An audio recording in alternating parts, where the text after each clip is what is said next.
Hi, good morning, good evening, depending on where you are. So sorry for the delay in getting started a few minutes late today. There's some construction going on just outside my window today, go figure. And I've been kind of shifting around and trying to figure out where would be a quiet place to be. So if you hear any extraneous noises, they're not ghosts in my house, or if they are, they're outside my house. So anyway. So I have to deal with life as it comes, right? Which is maybe our topic for today, based on some of the questions and things that I have been receiving. So let's see, let me make sure I've got all my settings correctly here. I'm a little bit out of order, had a sequence today with this little bit of delay. So this is our first chat of the year. That's great. I'm happy about that. I hope to have a lot of them this year. Lots of different ways to engage together and continue to share as a community of persons of interest. I think we are persons of interest, interesting to ourselves and to each other, and we are interested in what's happening around the world, around our life, and we'll be talking about that as the year goes on. There's many different ways and that we can express and help each other as possible. And anyway, what I thought for a topic today, based on some of what I have heard from you, is that there was just a couple of questions circulating around that either didn't get answered last year or got, maybe too shuffled into other questions that weren't exactly related, or that didn't fit together well, or someone didn't feel like they got a complete answer as much as they would like, which is a little bit more difficult here when it's Facebook as well. So we'll do some Zoom conferences here soon, which will, I think, make it easier to see each other, where it's not just you seeing me, but we can see each other and I can just hear your question directly as well. So I took a few and put these together of the ones that made the most amount of sense for today, and maybe for starting the year off as well. So thank you to everybody that sent in your questions and your comments as well.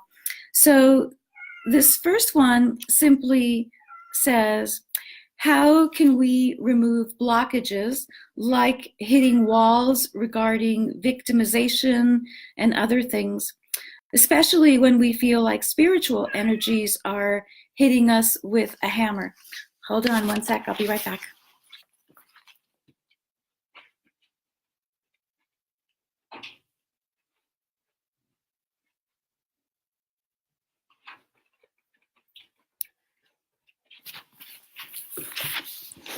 Okay, small crisis averted. Okay, so that's a great question as well.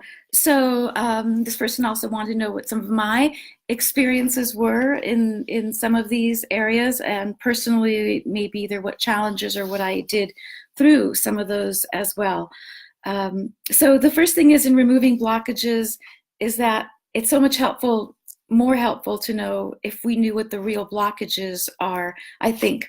And we don't always know that. We feel blocked in some way. We feel prevented from accomplishing or achieving something or receiving something that we've been working on, or feel like it's our due. We feel thwarted in some way.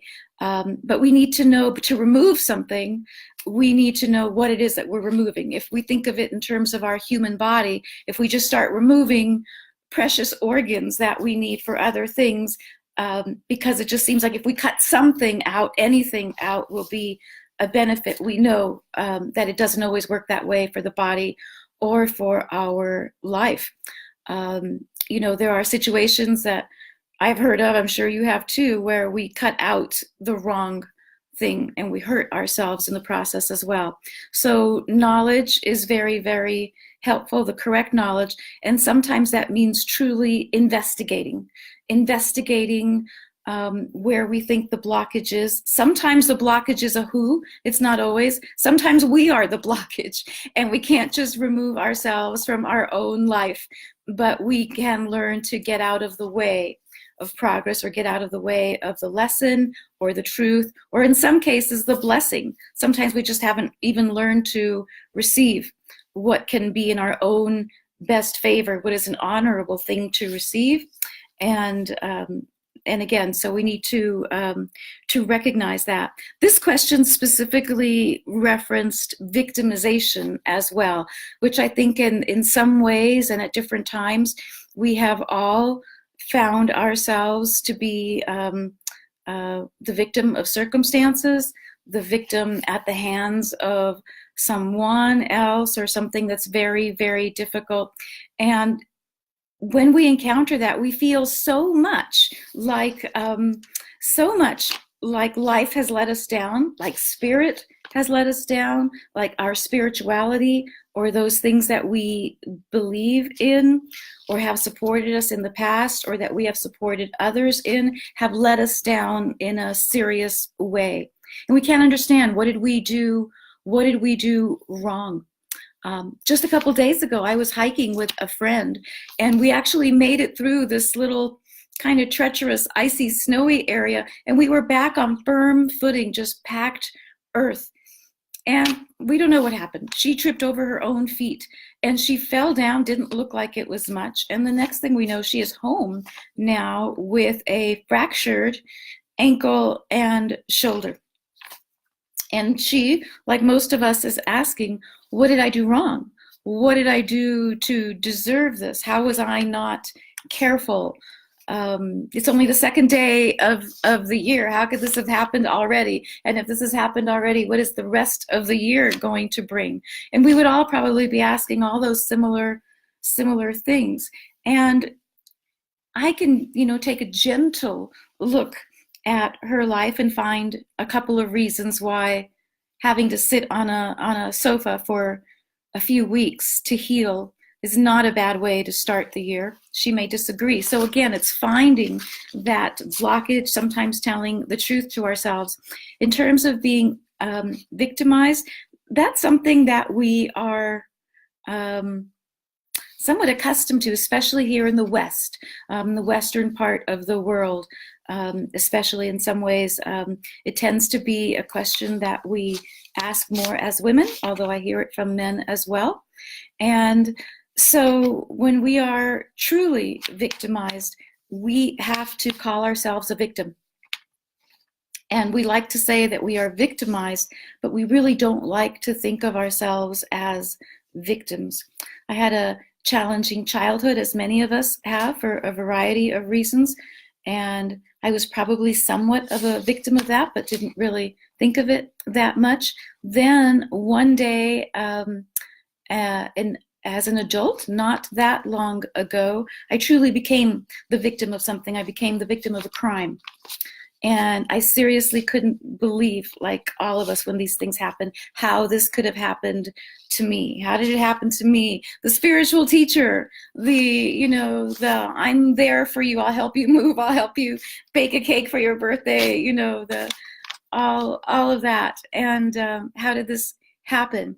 And somewhere through the process, as I really was a true victim and moving through this legal process and everything else, I decided that I didn't want to be a victim anymore.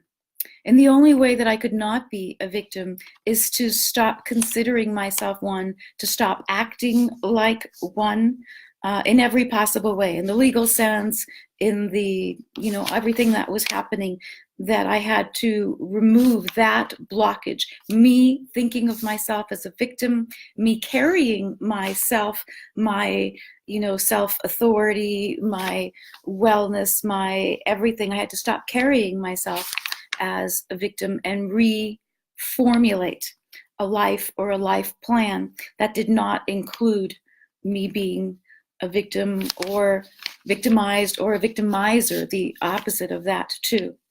The laws of karma will sometimes tell us that if we are experiencing one end of that spectrum, we have obviously known the other end of that spectrum. Maybe not now, maybe not even in the last life, maybe 10 or 100 lifetimes ago, but we have known the other side of that spectrum or rainbow as well. So again, one of the ways to change that is not wait for a spiritual message or to hear the spiritual message that says, I'm not a victim. I have been victimized, or I have been part of, a victim in a crime, but I am not a victim in my life. So in my case, changing that in a very, very big way. And it was very interesting because as I did that, my life began to change in that things started to go, certain processes started to happen a lot faster. Processes where normally I would have thought, oh, okay, this is me in this situation, and these things usually go like this, so it's probably going to go like this again. And so even though you're not a victim, you're sort of kind of acting like, okay, the same thing's going to happen again, the same pattern's going to play out. And those things started to change as well. So I found that undoing one pattern, one thought, one belief began the process of undoing others as well. So there are sometimes unintended consequences of things, and sometimes they're very positive ones. And the only way we know them is by enacting them. It's by doing something different than what we've done before. It's by, not thinking of ourselves as we have, deciding that wherever we are in our life, and however old we are, and however our circumstances might look the same, either this time's different, or this time is always as it's always been, we can be agents of change in our life. If we want to call that spirituality, we can. We can call it anything we like. We can call it home improvement. We can call it discipline. We can call it New Year's resolutions. But it is our awareness choosing, with the help of spirit, or because of the spiritual messages that have constantly bombarded us and we have not acted on them, that we finally choose to act or not to act as we have in the past. So that is what I would suggest in terms of that. This question also suggested, what tools do we have to invite this kind of transformation in a gentler way? The gentler way, I would say, for the most part, is listen to the messages if we can hear them, if we can act on them when we do, sooner or later. If we can act on changing our health choices, eating choices, exercise choices, whatever they are, the smaller choices that we can make, if we can act on those, then we may not get surprised at some of the larger things later. And we know that it doesn't always work that way. Sometimes transformation is big. Sometimes we don't get it unless we hit the wall. Unless we are forced to stop doing what we have always done. So it depends if we are the kind of person that can listen to subtle energies, or if we're the kind, as I used to say years ago, in my channeling days, I used to say to Gaia, okay, if I ever get this wrong, if I'm not listening to you the right way, if I'm not getting the messages out the right way, just hit me over the head with a frying pan or something and say, not like that. And believe me, sometimes it felt that way. Some of the funny antics that happened really felt like you would have taken the frying pan instead. So what other tools work for you, especially in dealing with these new earth energies? And that's a good way to put them as well. New earth energies. Things are happening to us that were not happening before, in positive ways and surprising ways. Things are happening faster. They are happening in ways that we really didn't see coming, couldn't see coming, like some of the world events that we're seeing around us, and we are mirrors of that as well. So if we see things happening around the world that way, we will see them happening in our own life as well, too. So it's a good expression to call them new earth energies as well. Geophysical ones, internal ones, emotional ones. The world is spinning very, very fast right now. Our minds are spinning fast and faster. We're having a challenging time sleeping. Many people are slowing the mind. Even people who I know who are longtime meditators are having a difficult time in finding that little sweet spot that we get to, because there's so many other little jagged places around us that way. So in terms of what else that I do for some of that, letting go. And when I say that, I mean it in a big way, not in the nice way that we say, yeah, we should really just let go of that.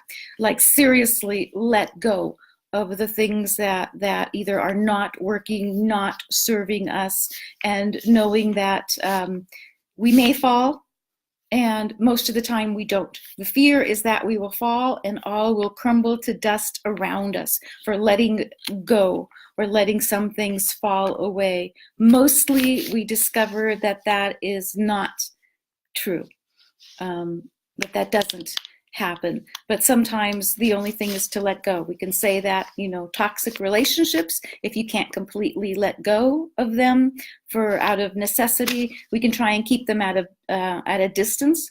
We can call them for what they are. It's a toxic relationship, and I am choosing to move away from those kind of relationships or events in my life and drawing other ones to myself, and then making sure that we do that.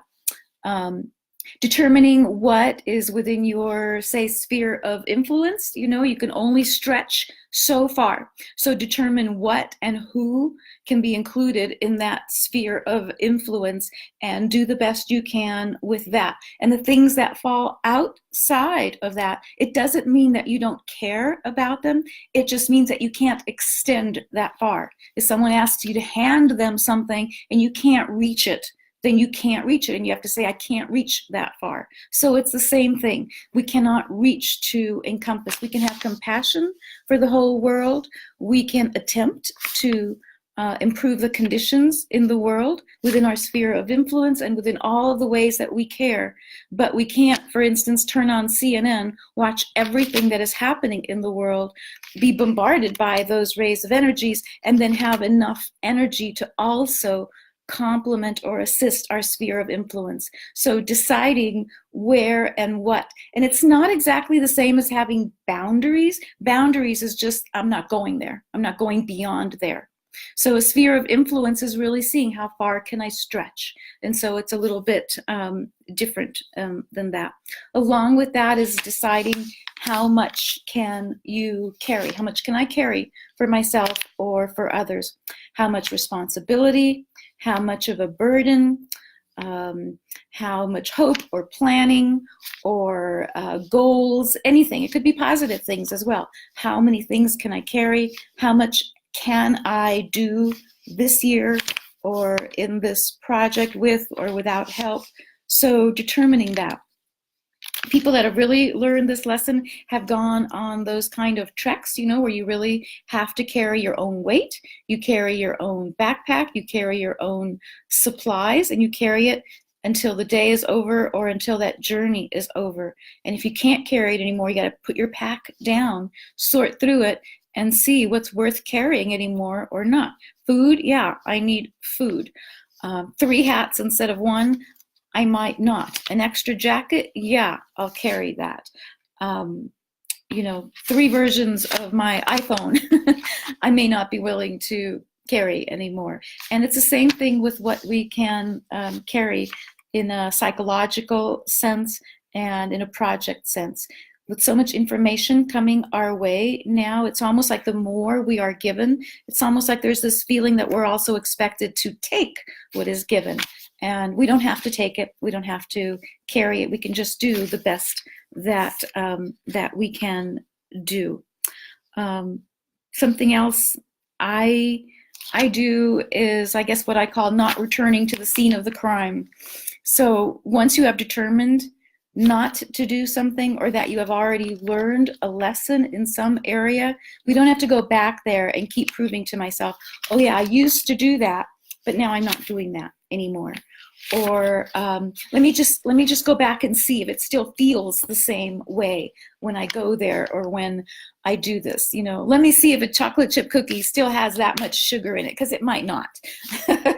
Maybe they're making them now so that I can get away with it. And of course, we say a chocolate chip cookie is a fun and easy thing to say, but sometimes they are really big things. So if we really did master something, learn something, get through something, we don't have to revisit. There's so much else to do, and chances are we have other projects, lessons, and other things that we can really learn about. So don't go back. Don't go backwards if at all possible, unless there's a really, really good reason to do that. The last thing I'll say on the series of questions is just that sometimes spiritual solutions, if we want to call them that, or best solutions, or the one we haven't done yet, or think that we haven't gotten yet, is that sometimes the best solution requires like a combination of truth and trust, and just the right combination of nobility and humility. So there's a part of us that, as some of the Eastern traditions say, is noble. There's a part of us that is noble. Someone described it once as if we are sitting on a throne, as if we are sitting well seated on a horse. There's a part of us that sits in a noble posture and just understands that what we are is not this human life, this small human life where we're just trying to get by little by little, just eke out a small living in a tiny corner of the world. That what we are is this really great being that has lived and knows and experienced and been a mentor to, and knows how to love and share and compassion. And so there's a nobility to that. And at the same time, there's the humility side of it, where we are humble. We really don't know what's going to happen next. As a friend of mine says, we don't know if we're going to wake up tomorrow in this place or the next place, whatever that is. And so we need to be very humble about that. But we're here today, and what can I do for myself or for someone else today? What can I do in this tiny corner of the planet and make it a little bit better? The same teacher would say, can you make a good cup of tea? So there's the humility side of it as well. And then of course with that comes honesty, just can we tell the truth to ourselves? Can we take off a few more masks? Can we be a little bit more honest? Can we hold our own hand or someone else's hand and see what comes next? So do we call all of this spirituality? Do we just call it life on earth? Sometimes we think that spirituality needs to imply, beliefs and deities and things, and it doesn't. Spirituality is just spiritus, our in-breath and the out-breath, and what is expressed while we're breathing. That's enough to call it spirituality, yeah? So, okay, so enough for that one. Hope I answered that in enough different ways. This next question could be asked at any time, and it's so great as well. So this person says, I love the earth. I wonder, with all the fires and storms on the planet, if this is a response by Gaia to the buildup of negative energy around the planet, and what part the U.S. plays in this buildup. So, yeah, great question. What can we say about this? So, first of all, a quick response to what is Gaia, because we use that word so many different ways now as well. So Gaia as the sentience of this earth, as the goddess of the earth, the protector of the earth, the embodiment of the earth, all of that. But Gaia is not a human being, does not have human qualities other than the ones that we give Gaia. So we say that our planet loves us, and so we imbue the planet with a kind of love for humanity. Mother Earth. So we think of our planet as giving us all these resources and mothering us. Mother knows best. And so we have a tendency to think of or personify the earth, which is appropriate because we have done that with God and we have done that with all of our teachers, whether they have been embodied teachers or not. We want to give them a human face if possible. And so I think in order to understand the earth and what's happening with the earth now, we have to really see that the earth is a living being, a planet, a celestial body, family of a solar system with other celestial bodies of which we are a part. We are made of human elements combined with heavenly elements. We are made of stardust and earth clay and a little bit of salt and consciousness thrown in there. And what amounts those are mixed together in, only we may know afterwards, not now, what our recipe really looks like of how to make a human being. So the earth is a mix of all those things as well. The earth has been more and less enlivened at times, at different cycles, in different big, huge eras of cycles that last thousands and thousands of years, so that we can only begin to imagine how many lifetimes we have had in each of those earth cycles. So yes, how much consciousness how much consciousness humanity has managed to embody and express to the earth has been more and less during these different cycles. Now is a mixed bag. In some ways, we think of ourselves as more awake and enlivened and conscious in more ways than one, and yet we seem to be appropriating unconscious or unconscionable acts toward each other and toward the earth in maybe more ways now, or because there is so much more population on the earth now, those numbers are also multiplied on a percentage level. I couldn't really say. So to what degree is humanity responsible for what's happening to Gaia or what's happening upon the earth? I think we can answer that question to the degree that we can. We know if we're drilling the earth, we are responsible for that. We invented that equipment. We decided those are the resources that we must have in large quantities. We decided that this is the way to extract them, or the most cost-effective way. So yeah, that's on us. That's humanity. Whether we waste food or resources or water or pollute our waters, that is also on us to the extent that that is happening. And to the extent that global warming, climate change is accelerating to the degree that it is, that is partially on us as well. The part that's not is the part that encompasses these very, very, very large human cycles. And we know that there have been other periods of great warming, times of great freezing. There has been much less human activity during that time. So we can look back on that and say, well, chances are we were not to blame at that time. So we may not be completely to blame now. So we have to look at all those things and then determine that. So are the fires and storms a response, a planetary response to negativity?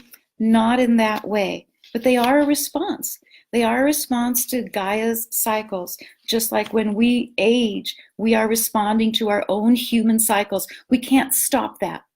We can improve how we go about aging, perhaps, but we cannot stop ourselves from aging. We will age. We will transition. We will die. We will know death just as we know birth. And so the earth has these long and longer and greater cycles, but they are natural cycles to the earth of which we are a part. So can we help that process? Yes, we can. We can improve the quality of the resources, the air, the water, the animals that we eat, or how that goes about, in all of the ways in which we acquire the things that we need as humans. We know, and we know better. And the other side of that is that we will harm the earth, yes, but because of the great cycles of the earth, we will harm ourselves more. We will harm ourselves first. Before we harm the earth, we will harm ourselves. We will harm each other. We may change the quality, the face of the earth and what is available to us and how we live in this life and in future lives. And chances are the earth, because of these great longevity cycles, the great ability of planets to renew themselves around the sun as we do, the earth will renew itself as well in the ways that Gaia does. Just as we have tools for renewal, the earth has tools for renewal as well. Some of these may seem like they are harming us, or may seem like they are some kind of human retribution, like when a volcano or a tsunami or something like that happens. They're not. We happen to live upon the body of the earth. We cannot help that that is where we live. Gaia cannot help that that is where and how we live. And we are not yet conscious enough to avoid these great disasters. We have not learned or choose to live further in, not so close to the shore. We have not learned perhaps to build buildings to withstand different earth forces and pressures. So the earth cannot help that. So it is not a retribution upon us. It is a response by the earth to the forces of nature. We respond to forces of nature like storms, and the earth does as well. We respond to cause and effect, the earth does as well. So these are causes and effects on a much larger scale than what we see on our daily life. But this is unfortunately natural for now. If we look at cause and effect, this is now the effect of these great, great cycles of change. And we may have known them in this life or in other lives as well. What was caused long, long, long ago are now the effects. What we are causing now will have other effects later unless they are mitigated or changed. I look around the earth as well. I see in some ways that there are great explorations out to space now. We have improved technology so much. We haven't so much improved technology of how to either take less from the earth or more carefully from the earth. In some ways, we're just venturing further out into space to see what's out there that we can live on or take from or harvest. And so that tells me that we are not learning that yet. And so we'll have to see how that goes. So it's a response by the earth to forces, great forces of gravity, great forces that are happening upon and within the earth, great geological forces. And yes, if positivity and negativity are seen as forces of nature, then the earth's response is also to that. About the part of the question that asks what part the U.S. plays in that buildup, I'm not sure exactly how to answer that. I think the world can look at the U.S. now and say that we could say that the U.S. as one of the greatest either usurpers of power on the one hand, or users of resources, or non-supporters of resources. We could certainly say that the U.S. is not setting a good example. I don't think that's true of, for the most part, the citizens of the U.S., as much as I want to say the leadership of the U.S. And whether we voted for that or not is up for debate, I suppose. Another question that we could explore, and we will in another chat, or as we do the Eyes Wide Open series maybe next month as well. We will look at all of those fun questions as well. So yes, I think the US has a great responsibility that it is not bearing up. I think it is a great proliferator of this world discomfort that we see as well. And because the US considers itself a great world power, I think with that comes a great obligation to do better, and that it has not. So but from the Earth standpoint, from Gaia's standpoint, and from all of my years in channeling and everything that I have seen, I never really saw the Earth say, it's this country's fault. I've never saw fish say, oh, look, I'm swimming in international waters versus US waters, or something like that. So the Earth does not recognize boundaries the way we do, governments the way we do. It sees things in a much larger picture. We are the ones that tend to much more compartmentalize things and say it's us versus them, now versus later. These kind of real opposing forces, we are much more of a human way to assess who's at fault as well. The Earth sees them more as experiences. I don't want to just say adventures as if it was this fun little adventure that we're on, but truly experiences, cycles within cycles within cycles, seasons within years, within this great network, this great interconnected network is how the Earth sees things. And it's really how our soul sees things and understands things as well. Our soul understands this is not just one lifetime, one human experience, and then we're going to go off and do something else completely different. These are all related themes and schemes and interrelated. In the native traditions that say all my relations, that's truly it. We are each other's relations. Your issues are my issues, and we are here to be for each other.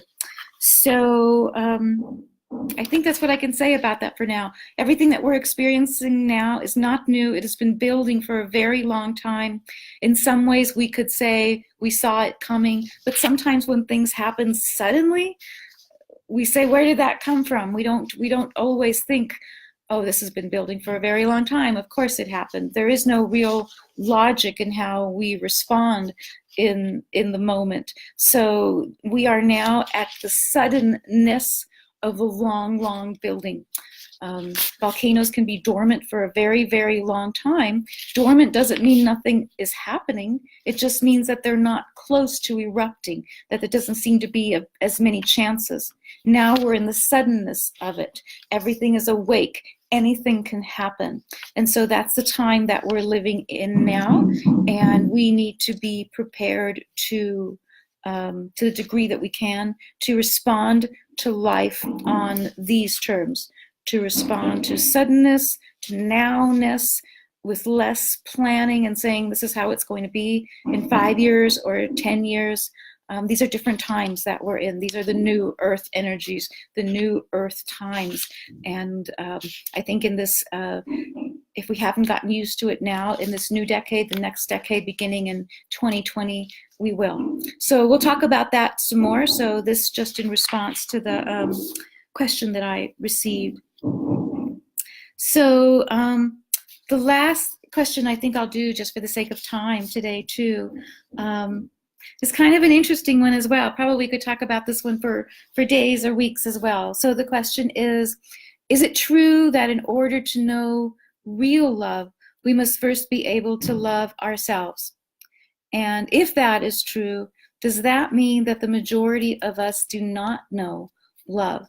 So, wow, that's a big question. Could write a book on this one, right?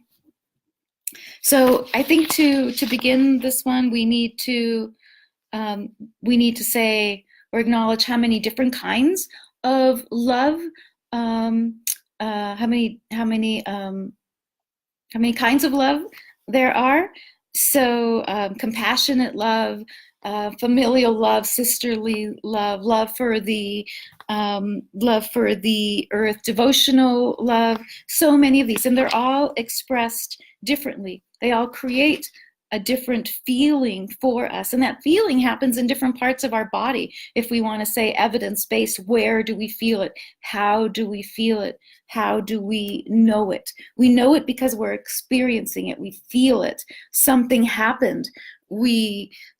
Some feeling inside of us or whatever draws us out that we don't feel in other parts of our activities is happening. And so we call that love.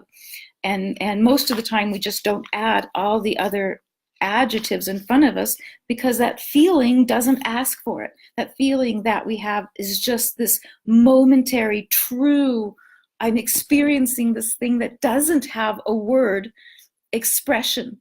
And to call it love seems to in some ways minimize it or cheapen it or something when we're feeling something that is so both subtle and magnificent inside of us. So there's all these different kinds of love to begin with. So to ask ourselves or say to ourselves, I don't love myself in that way, so I don't know love. I'm not sure that that's completely accurate. Because we feel ourselves as a self, as an independent, unique self, and whatever else we're experiencing, I experience you as different. I don't experience you always as my own self.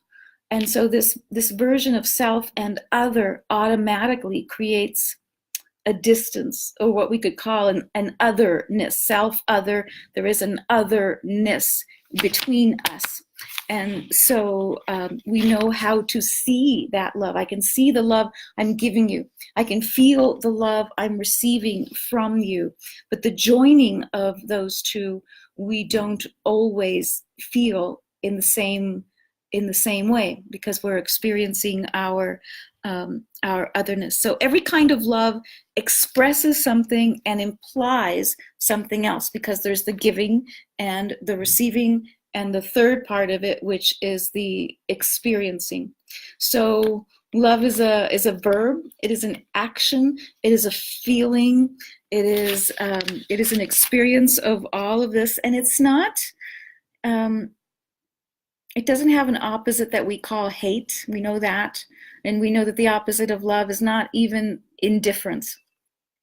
It's a kind of an ignorance. It's a kind of an unknowing, not even a not knowing. It's a kind of an unknowing. It's a kind of something that is undefined, incomplete, and it's incomplete because we're in bodies. It's incomplete because we're in separate bodies. I don't know with 100% accuracy what you are experiencing. If I tell you I'm experiencing love, I don't know exactly what you are experiencing because of that uniqueness and that separateness. And so that's that unknowing. It's unknown to us.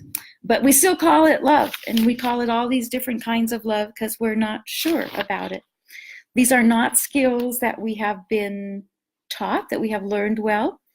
No one, other than by example, we were not specifically taught how to love ourselves, why we should love ourselves, how loving ourselves leads to loving others or loving the planet. Maybe especially in the West, I could say that. We live in times that have hard beliefs in scarcity and in lack, and we apply that to everything.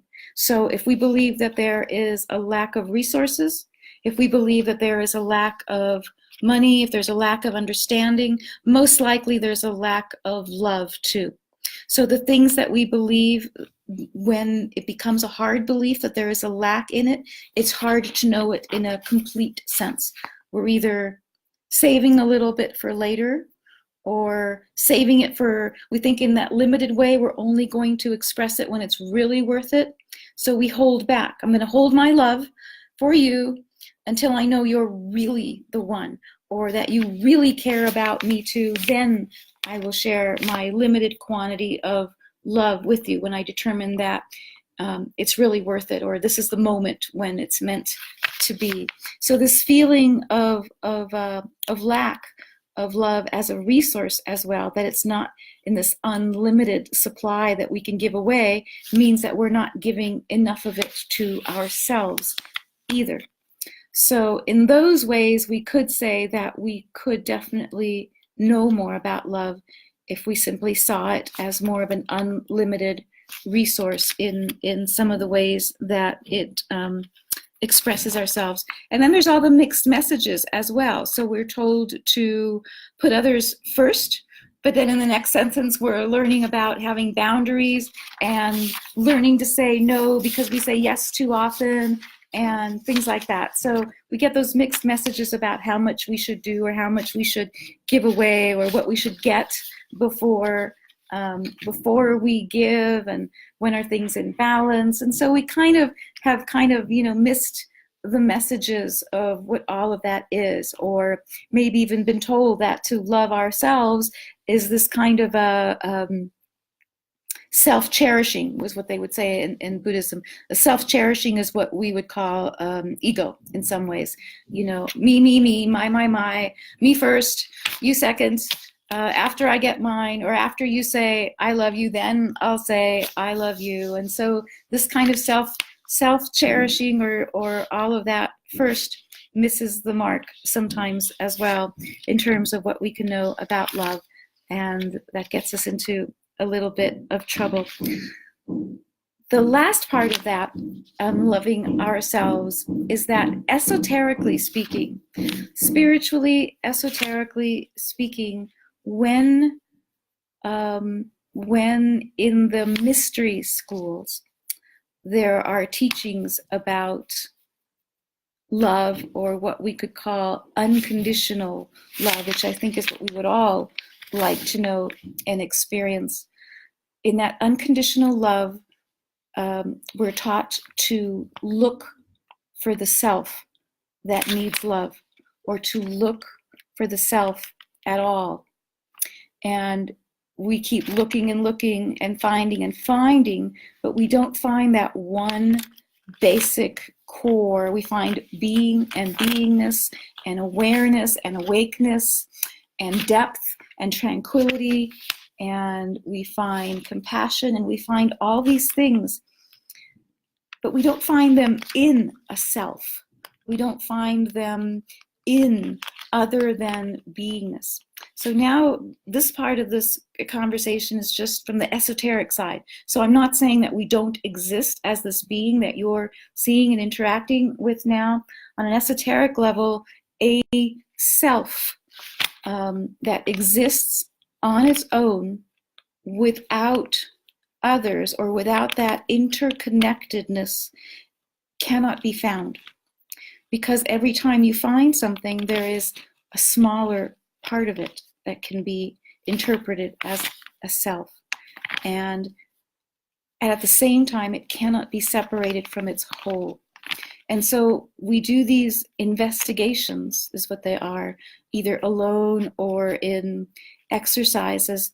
And eventually you find, and you look and you look and you look and you look, until something happens. As you know, when you do these kind of spiritual exercises, eventually something happens and you discover or experience this feeling that is self, no self. There is no self, and yet there is a beingness there. There is an awareness that is there. And when you get further and further in, the experience is one that is love, loving itself.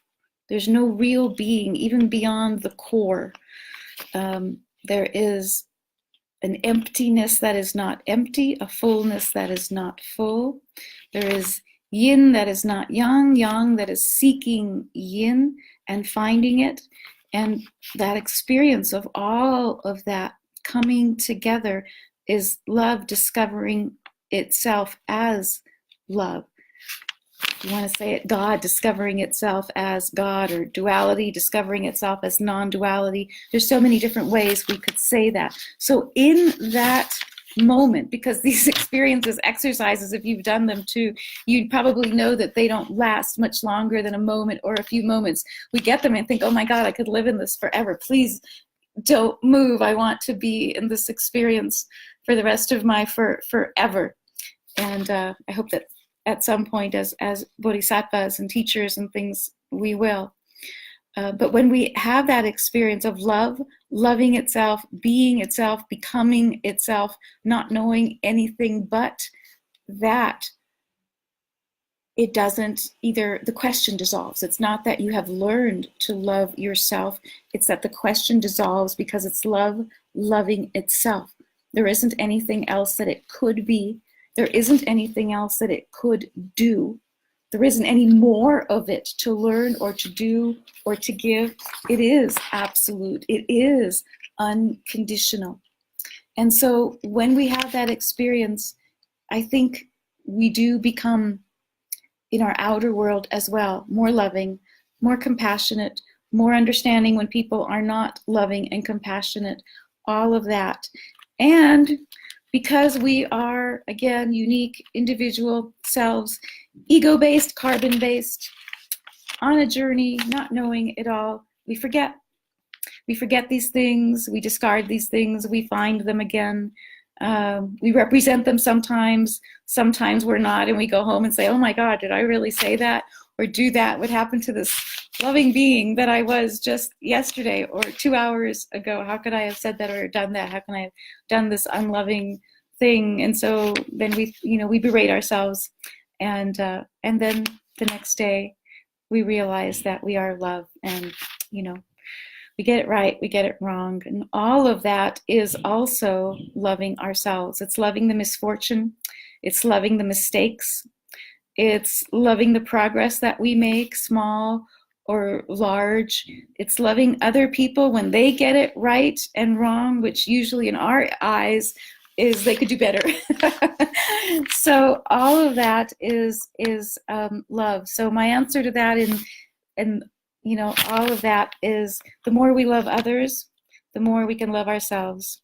The more we can love ourselves, the more we can love others. The more we can discover that there are no us and them to love in different ways or to give different names to, the more love there will be in the world. And as long as there is a me and a you, we put conditions on that. And we're learning not to. We're learning to the degree that we can to be unconditional.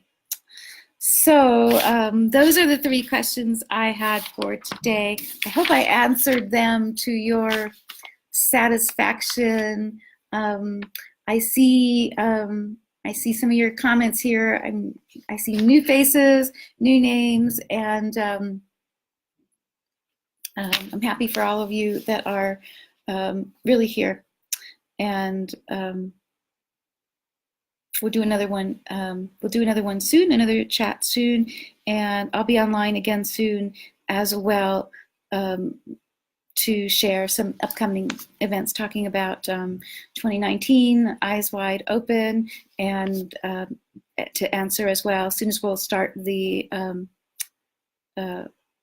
Wisdom Rising series and the Language of the Birds series as well, real soon. So thanks for sharing this time with me.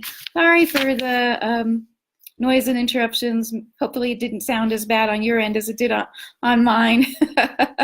And until the next time, thanks so much, so much. Okay, bye.